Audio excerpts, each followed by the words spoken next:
Assalamualaikum warahmatullahi wabarakatuh. Apa kabar anak-anak? Bapak berharap kita semua hari ini dalam keadaan sehat walafiat. Hari ini kita akan belajar tentang pendidikan agama Islam. Namun sebelum kita mulai pelajaran kita pada hari ini, marilah bersama-sama kita berdoa. Semoga kita selalu mendapat keberkahan dan ridho dari Allah Subhanahu wa Ta'ala. Berdoa mulai. Bismillahirrahmanirrahim. Raditu billahi rabba wa bil islami dina wa bi Muhammadin nabiyya wa rasula. Rabbi zidni ilma warzuqni fahma birahmatika ya arhamar rahimin.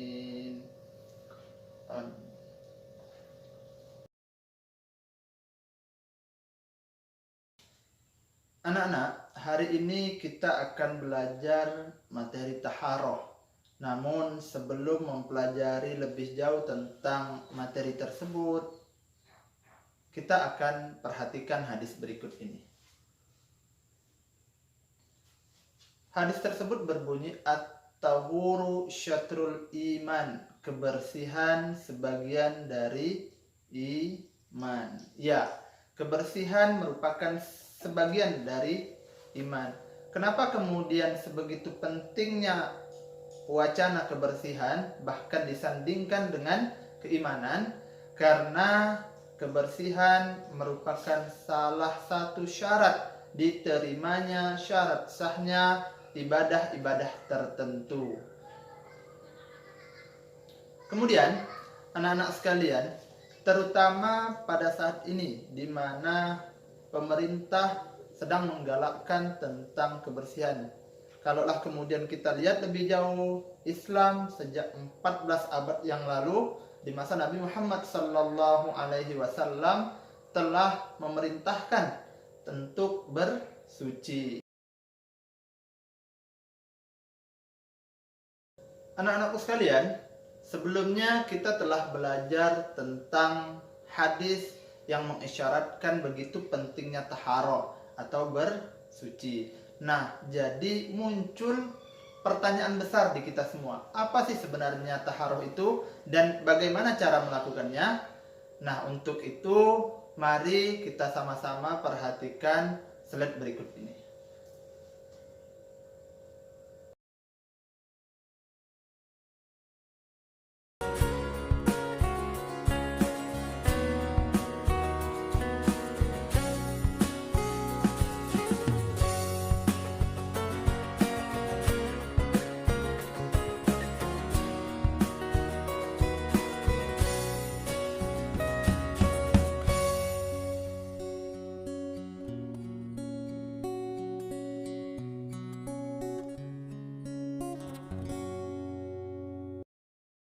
Bagaimana anak-anak telah memperhatikan slide yang tadi?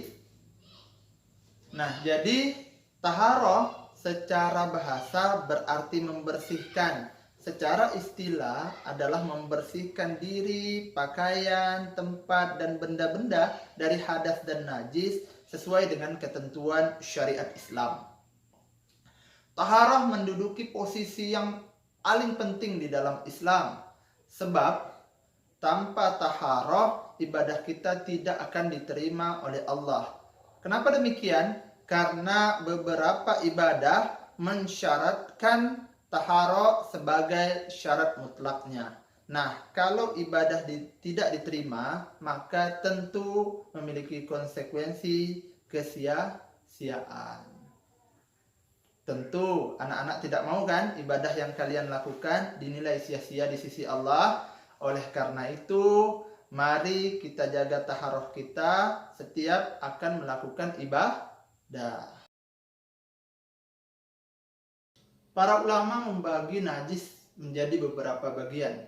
Umumnya, najis dibagi berdasarkan cara mensucikannya. Yang pertama, mari kita lihat. Ada yang dinamakan dengan najis mukhaffafah atau najis ringan. Nah, dinamakan najis ringan karena cara mensucikannya tergolong ringan. yaitu hanya dengan memercikkan air kepada area yang terkena najis. Najis selanjutnya adalah najis mutawasfitoh atau najis sedang. Cara mensucikan najis ini ialah dengan menghilangkan wujud, warna, dan aromanya dengan menggunakan air yang suci. Najis yang ketiga ialah najis berat atau yang biasa kita kenal dengan najis mukhallazah.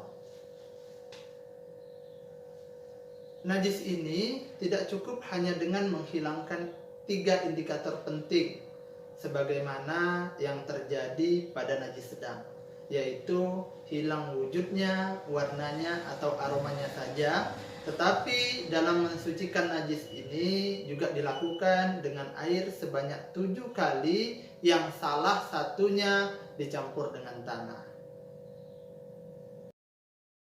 Tadi kita telah belajar tentang jenis-jenis najis dan bagaimana cara mensucikannya. Selanjutnya kita akan belajar tentang hadas. Hadas juga dibagi ke dalam 2 macam. Kita lihat. Ada yang dinamakan hadas kecil dan yang kedua ada yang dinamakan dengan hadas besar. Hadas kecil adalah apabila kita mengalami atau melakukan paling tidak 4 hal ini. Apa saja itu? Yang pertama adalah keluarnya sesuatu dari kubul maupun dubur. Yang kedua, hilang akal atau tidur.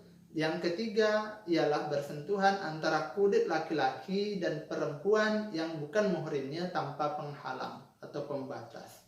Dan yang terakhir ialah menyentuh kemaluan dengan telapak tangan tanpa pembatas atau tanpa alas. Apabila mengalami salah satu dari keempat hal tersebut, maka sesuai dengan tuntunan syariat Islam, maka kita diwajibkan untuk berwudu atau bertayamum. Bagaimana dengan hadas besar?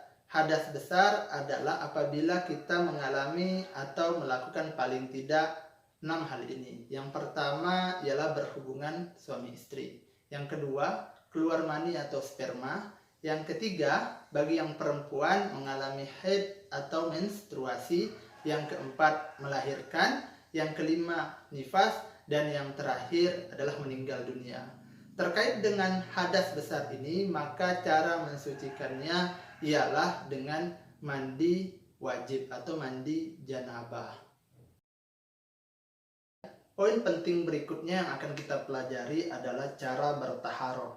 Sebagaimana kita ketahui, paling tidak ada 3 cara bertaharoh. Yang pertama yaitu dengan berwudu, yang kedua dengan bertayamum, dan yang terakhir dengan mandi wajib atau mandi janabah. Demikian anak-anak yang dapat Bapak sampaikan, semoga bermanfaat. Dan yang paling penting, semoga apa yang telah kita pelajari dapat kita aplikasikan dalam kehidupan kita sehari-hari. Billahi taufiq wal hidayah. Wassalamualaikum warahmatullahi wabarakatuh.